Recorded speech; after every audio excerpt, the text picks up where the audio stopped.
Assalamualaikum warahmatullahi wabarakatuh, and hi to all the students. This video lecture is about the last subtopic of chapter 3, which is valid and invalid arguments.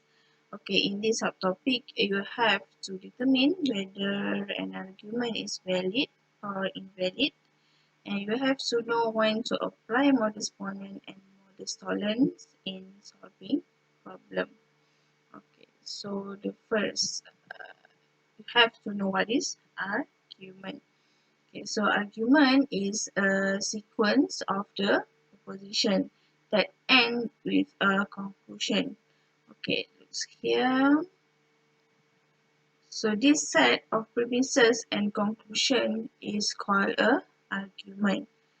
So the premises is a sequence of the proposition.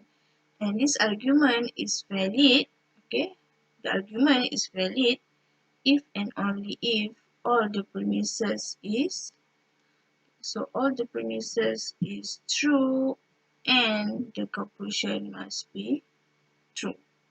Okay, so other than that, the argument is invalid. Okay, so let's look at example here. Okay, so we consider the argument, okay, have two premises. If Yusuf is a handsome boy, then he is an engineer. Second premises, Yusuf is a handsome boy. And the conclusion here, Yusuf is an engineer. So in terms of form, we have P implies Q, where P is Yusuf is a handsome boy, and Q is he is an engineer. So second premises is P with the conclusion is Q. Okay, so this is a form of argument. Alright, so how to determine whether the argument is valid or invalid?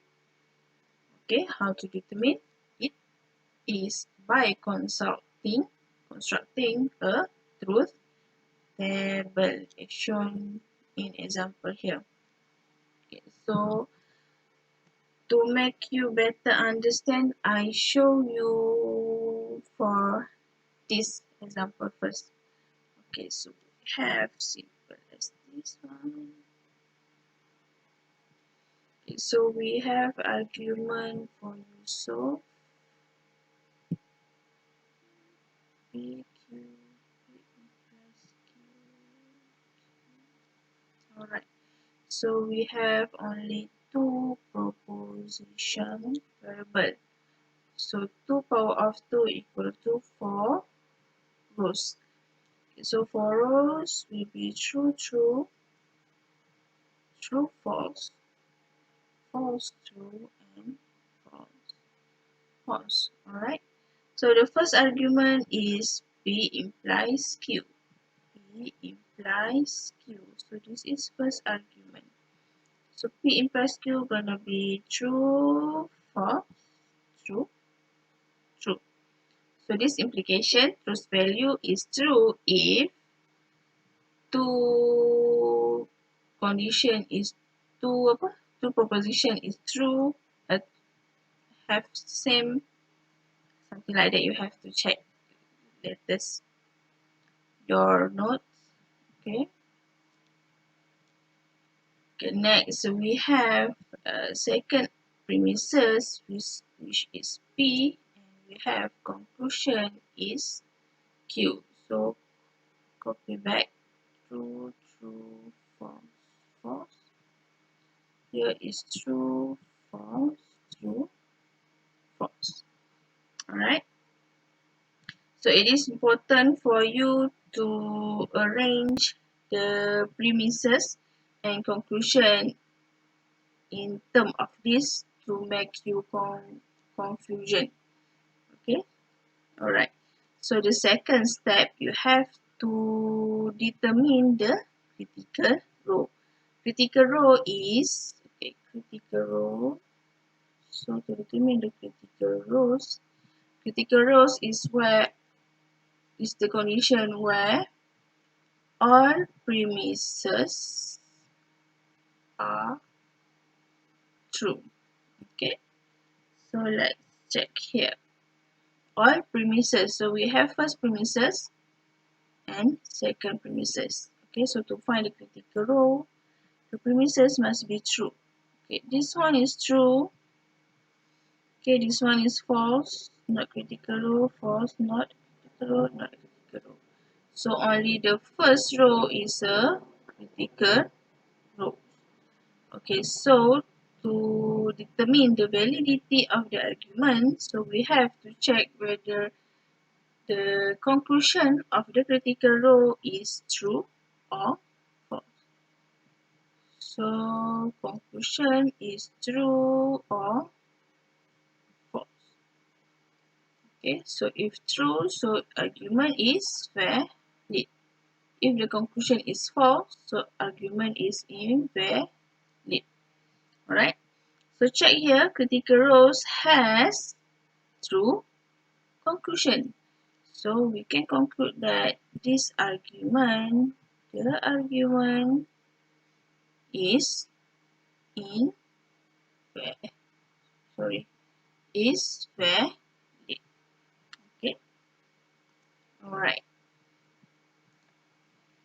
Okay, so let's look at example given on your slide.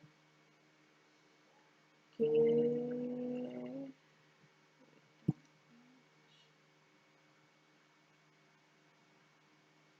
Okay, so let's look at example here. Okay, so determine whether this argument, the following argument is valid or invalid. So here is not right, not symbol and not symbol. Okay, so we have this argument has three premises with three proposition variable and one condition here. So to determine this valid or not, we have to construct a truth table with three proposition variable. So 2 power of 3 equal to 8 rows. Okay, 8 rows here. So 1, 2, 3, 4, 5, 6, 7, 8. So PQR. Alright, so first argument is P plus R. So you have to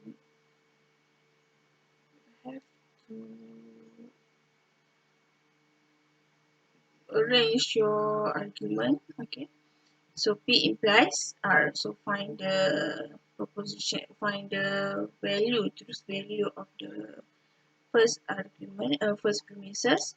Okay, then second premises has not the negation of the premises. So do the negation rows first, negation column first, and then this is the second premises. Continued with third premises, and last one is a conclusion column. Okay, so then finish your truth table. Then second step is determine the critical row where all premises are true. Okay, so let's check. The first row has false here, so not a critical row. Second row, not a critical row, not a critical row. Two false, so not a critical row. And this has a false value, so not a critical row. And then true, true, true is a critical row. True, true, true is a critical row. True, true, true is a critical row. So for this argument, three bottom rows is a critical row. Okay, after that, to check the validity of the argument, we have to check whether the conclusion is true or false. So if true, all conclusion is true, so the argument is valid. So if false, argument is not valid. So we have false here and also false value here, false conclusion here. So we can conclude that the argument is invalid. Okay, so that is how we determine the argument, the validity of the argument. Alright, so the same goes for example 2 where the argument has three variables. Okay, so you can do it by your own. Okay, so how to show the argument is invalid? Alright, together with the exercise. Okay. Alright, so the next is important part, another important argument form that you have to know, okay, which is syllogism. So syllogism is where the argument consisting of two premises and also a conclusion. So syllogism has two type of argument form, where in form of modus ponens and also in form of modus tollens. Okay, so what is the difference between modus ponens and modus tollens are? Alright, so modus ponens is a method of affirming, okay, while modus tollens is a method of denying. So to know whether it is modus ponens or modus tollens is by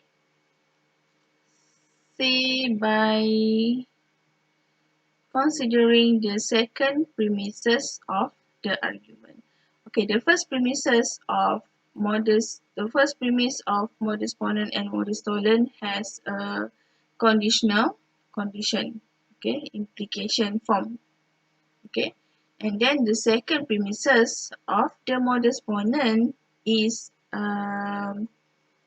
hypothesis of the conditional of the implication, while the second premises for modus tollens is deny the consequence of the implication. Alright, and conclusion for the modus ponens is a consequence of the condition, while conclusion for modus tollens is deny the hypothesis of the implication. Okay, so if you find this type of form, so it will call modus ponens or modus tollens. And the way to determine the validity of the argument is the same as I show you for this example. The same goes to this and also this example.